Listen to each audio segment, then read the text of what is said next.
இருகுழை கோமலம் தாள் புஷ்பராகம் இரண்டு கண்ணும் குறுமணி நீளம் கைகள் கோமேதகம் நகம் கூர் வைரம் திருநகு முத்து கனிவாய் பவளம் சிறந்தவல்லி மரகதநாமம் திருமேனியும் பச்சை மாணிக்கமே. எஸ்கே ஜோதிடம் யூடியூப் சேனல் நேயர்கள் அனைவருக்கும் என்னுடைய முதற்கண் வணக்கம். நான் உங்கள் ஜோதிடர் கள்ளக்குறிச்சி ஏழுமலை. இன்றைக்கி நாம் பார்க்கக்கூடிய அற்புதமான ஒரு விஷயம் என்ன அப்படின்னா நவரத்தினங்கள். இந்த நவரத்தினம் அப்படின்றது என்ன அப்படின்னா, ஒவ்வொரு நம்முடைய தமிழர் பாரம்பரியம் பார்க்கும்போது ஒவ்வொரு கோயில்லையுமே ஒரு அம்மனுக்கு ஒரு மூக்குத்தி போடுவாங்க. மாணிக்க மூக்குத்தி, மதுரையிலே மீனாட்சிக்கு பச்சைக்கல் மூக்குத்தின்னு சொல்லுவாங்க. அதுபோல் ஒவ்வொரு தெய்வத்துக்கும் ஒரு கிரீடத்தில் நவரத்னங்கள் வச்சுருப்பாங்க.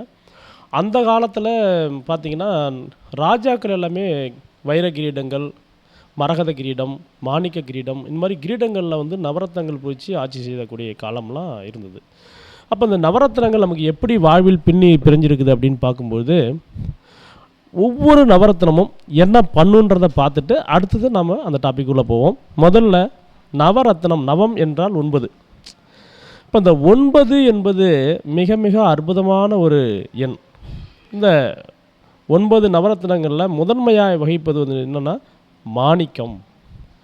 இந்த மாணிக்கக்கல் என்ன நமக்கு கொடுக்கும் அப்படின்னா, கௌரவத்தை கொடுக்கும், வருமானத்தை கொடுக்கும், அதே போல் அரசியலில் ஒரு பெரிய லெவலுக்கு கொண்டு சேர்க்கும், தந்தையாருடைய அனுக்கிரகத்தை கொடுக்கும், பொருளாதார வளர்ச்சி அடையும்.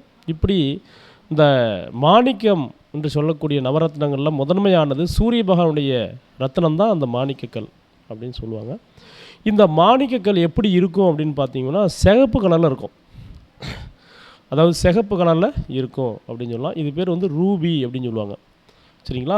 அப்போ இந்த மாணிக்கக்கல் அணிவதால் நமக்கு குடும்பத்தில் நல்ல பொருளாதார வளர்ச்சி ஏற்படும், குடும்ப நபர்களுடைய அனுக்கிரகம் கிடைக்கும், தந்தையார் மூலம் வரக்கூடிய வருமானங்கள் வரும், தந்தையார் மூலம் கிடைக்கக்கூடிய சொத்துக்களுடைய அந்த ஏதாவது சொத்து தகராறு இருந்தால் தந்தை இவருக்கு மகனுக்கு சொத்தை கொடுக்கக்கூடிய அமைப்பு கொடுக்கும்.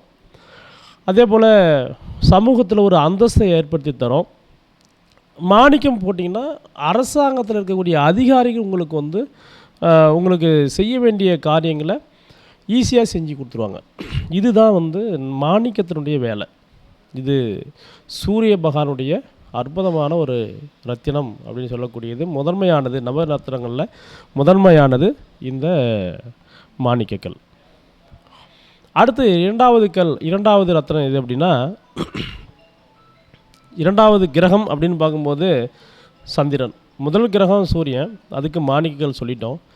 இரண்டாவது கல் அப்படின்னு பார்க்கும்போது இரண்டாவது கிரகம் சந்திரன்.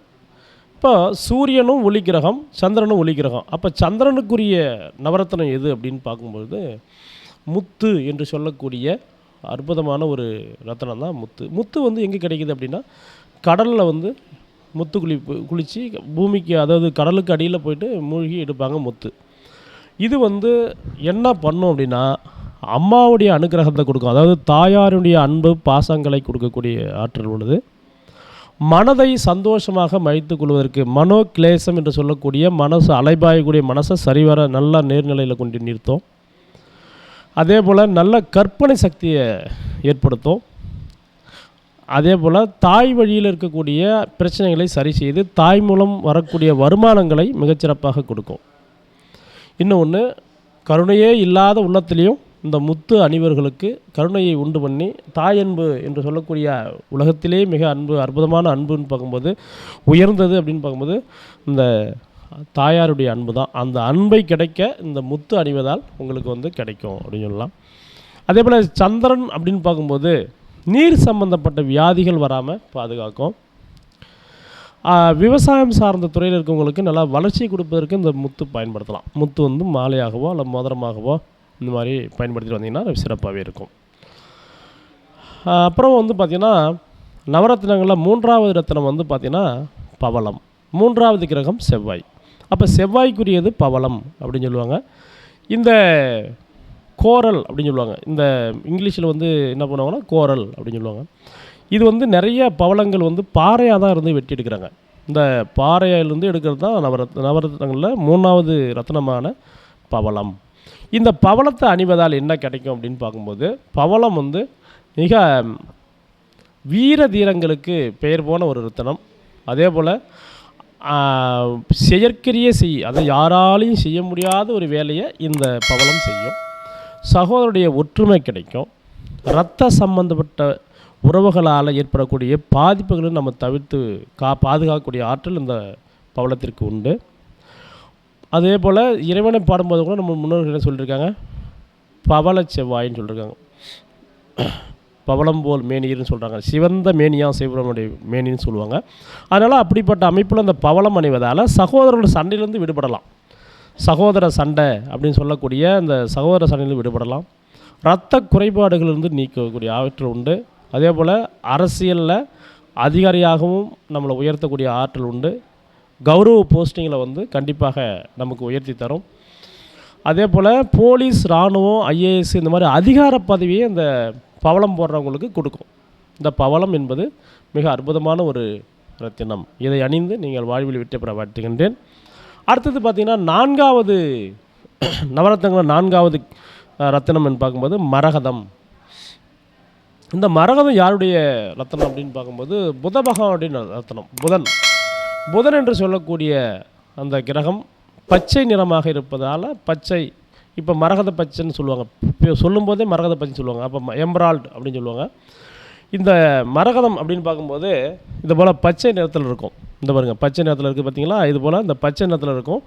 இது அணிகிறதால மன அமைதி கிடைக்கும், அறிவாற்றல் பெருகும், தாய்மாமனுடைய அனுக்கிரகம் கிடைக்கும்.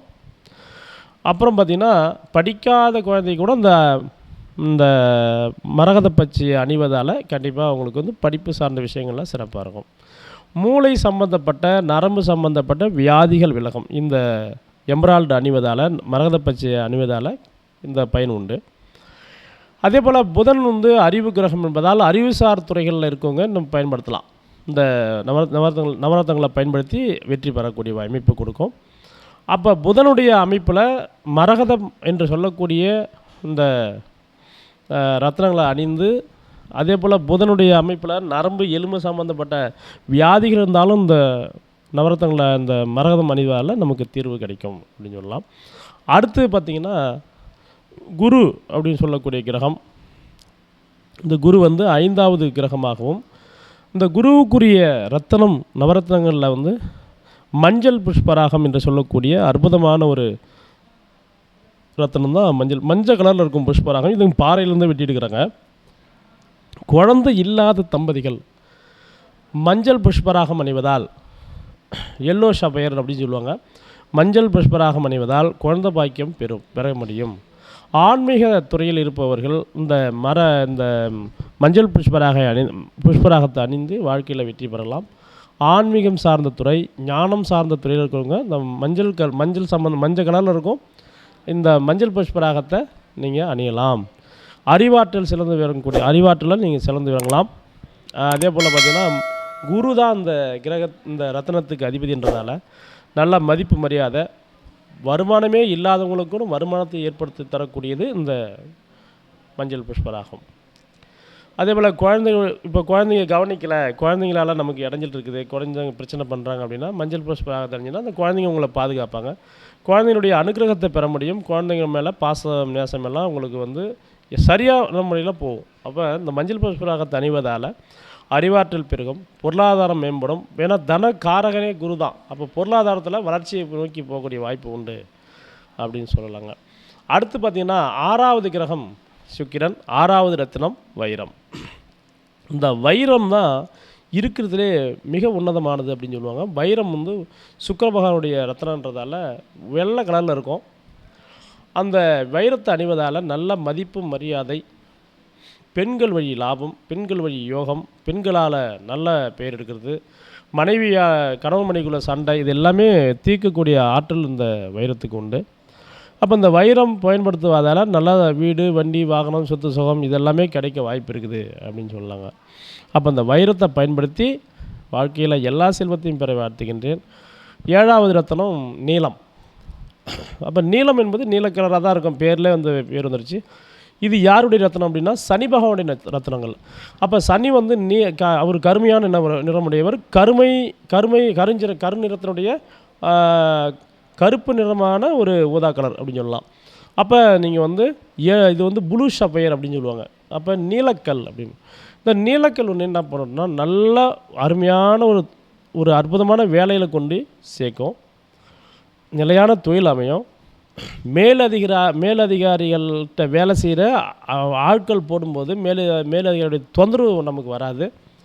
அதே போல் கீழே வேலை செய்கிறாங்க இல்லைங்களா, அதாவது மேனேஜருக்கு கீழே வேலை செய்கிறாங்க பார்த்தீங்களா, அடிமட்ட தொண்டர்கள் அவங்க போடும்போது மேலதிகாரிகள் இருக்கக்கூடிய அந்த பிரச்சனைகள்லாம் தீரும். வேலையாட்களால் ஏற்படக்கூடிய பாதிப்புகளும் தப்பிச்சிக்கலாம். அப்படிப்பட்ட ஒரு அமைப்பு இந்த இது ப்ளூ சஃபயருடைய கல் கொடுக்கும். சரிங்களா. அடுத்து நீலம் அப்படின்னு பார்க்கும்போது மக்கள் சம்பந்தப்பட்ட தொடர்பில் இருக்கக்கூடிய அரசியல்வாதிகள் நீலக்கல் அணியலாம். ஏன்னா இது வந்து மக்கள் சம்பந்தப்பட்ட கிரகம் சனி. அதனால் வந்து அந்த நீலக்கல் அணிவதால் மக்கள் அடிமட்டத்தில் இருக்கக்கூடிய மக்களுடைய அனுகிரகத்தை பெறறதுக்கு இந்த கல் அணியலாம் அப்படின்னு சொல்லலாம். அடுத்து பார்த்திங்கன்னா ராகு அப்படின்னு பார்க்கும்போது கோமேதகம். இந்த கோமேதகம் வந்து எப்படி இருக்கும் அப்படின்னா அதுவும் பாறையில் தான் எடுக்கிறாங்க. இது எப்படி இருக்கும் அப்படின்னு பார்த்திங்கன்னா மாட்டு மூத்திரம் கோமியம் போல் அந்த கலரில் இருக்குமா. இது அணிவதால் நமக்கு வரக்கூடிய தேவையில்லாத நெகட்டிவான விஷயங்கள் நமக்கு வராது. அதிக லாபம், எதிர்பாராத தனவரவுக்கு இந்த கல் அணியலாம். அதாவது கோமேதகத்தை அணியலாம்.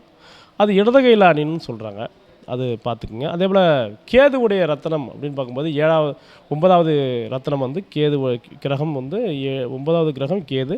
9வது ரத்தனம் வந்து வைடூரியம் என்று சொல்லக்கூடியது.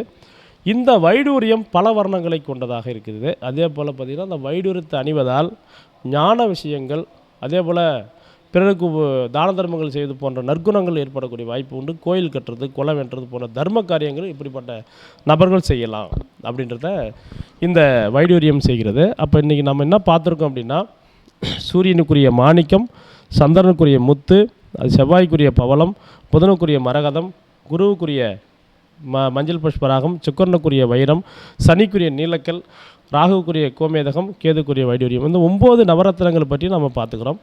இந்த நவரத்னங்களை நீங்கள் எப்படி அணியிறதுன்றதை அடுத்த பதிவில் பார்ப்போம். நன்றி, வணக்கம், வாழ்க வளமுடன்.